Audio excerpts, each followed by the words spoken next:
បានជំរាបសួរបងប្អូននៅក្នុង YouTube ទាំងអស់គ្នាថ្ងៃនេះខ្ញុំមានវិធីមួយចង់បង្ហាញបងប្អូនអំពីរបៀប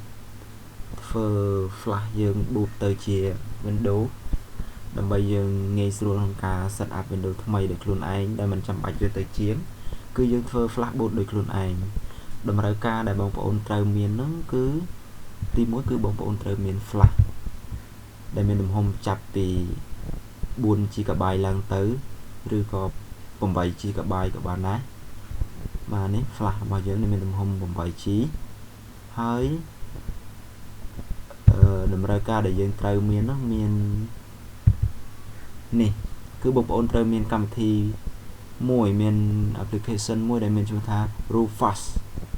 2.5 EXE នេះគឺជាតម្រូវការទី1បន្ទាប់មកទៀតបងប្អូនត្រូវមាន file Windows ជាប្រភេទ ISO file នេះគឺប្រភេទ ISO file Windows 10 Pro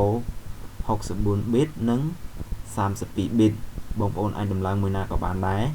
អញ្ចឹងតម្រូវការគឺមានតែ3ទេទី1បងប្អូនត្រូវមាន flash ទំហំ 4G ឬក៏ 8G ទី2បងប្អូនត្រូវមានកម្មវិធីនេះ download ពី Google មកមានឈ្មោះថា Rufus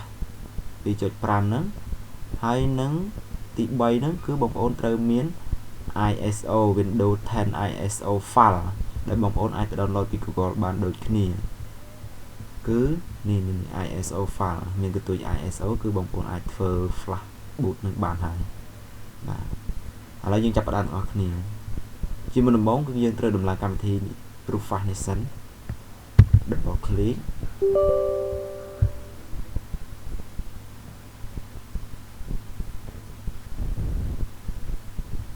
ចុច yes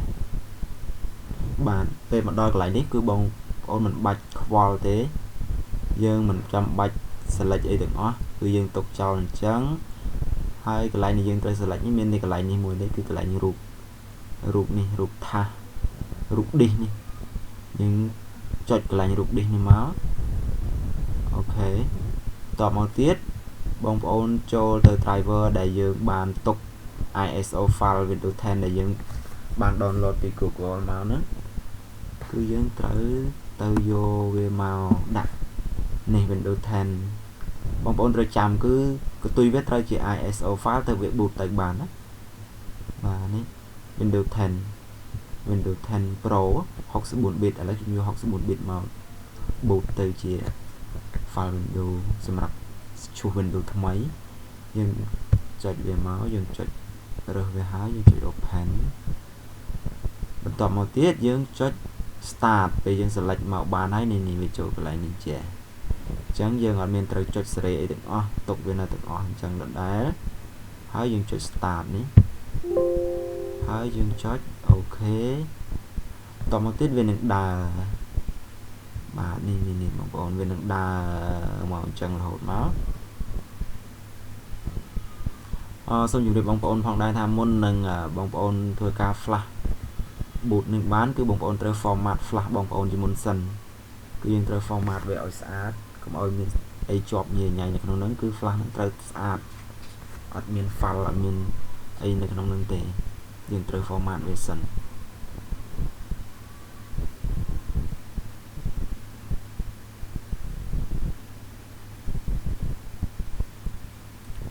ចំពោះវីដេអូនេះផងដែរគឺថាខ្ញុំធ្វើនេះគឺសម្រាប់បង្ហាញឬក៏ផ្ដល់ជូននៅអ្វីដែលខ្ញុំបានចេះដឹងតិចតួចចេះដឹងអីខ្លាំងទេខ្ញុំធ្វើនេះគឺសម្រាប់បង្ហាញនៅបងប្អូនណាដែលគាត់មិនទាន់បានចេះឬក៏គាត់មិនដឹងពីរបៀបធ្វើហើយបងប្អូនដែលចេះហើយគឺគាត់ចេះហើយចំណែកអ្នកដែលមិនទាន់ចេះគឺគាត់អាចមើលវិធីនេះបានគឺគាត់អាចធ្វើខ្លួនឯងបានហើយចំណែកវីដេអូក្រោយខ្ញុំនឹងបង្ហាញអំពីរបៀបឈូស Windows ថ្មីម្ដងក្រោយពីយើងធ្វើ flash boot នេះបានហើយខ្ញុំនឹងបង្ហាញពីរបៀបឈូស Windows ដោយខ្លួនឯងយើងត្រូវធ្វើ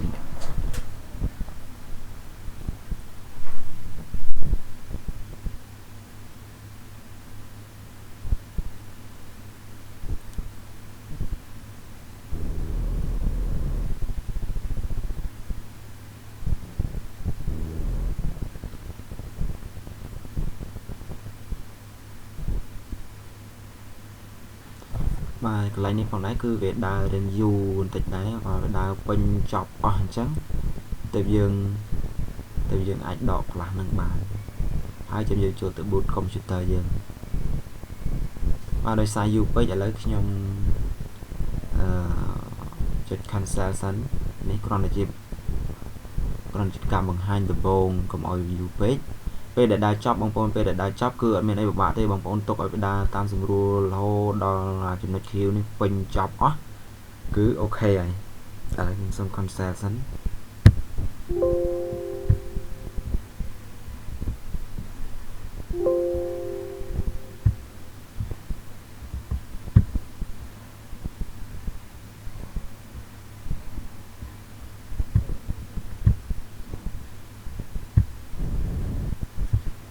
bạn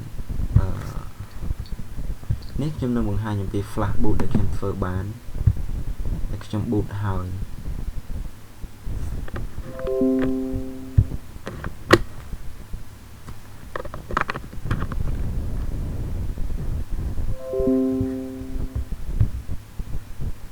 và nét cứ chỉ flash để trong boot hỏi cứ về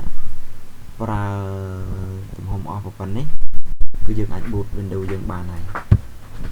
ออกสำหรับการทดสอบวิดีโอให้วิดีโอมันตอบខ្ញុំនឹងបង្ហាញអំពីរបៀបឈប់ Windows ថ្មីសូមអរគុណ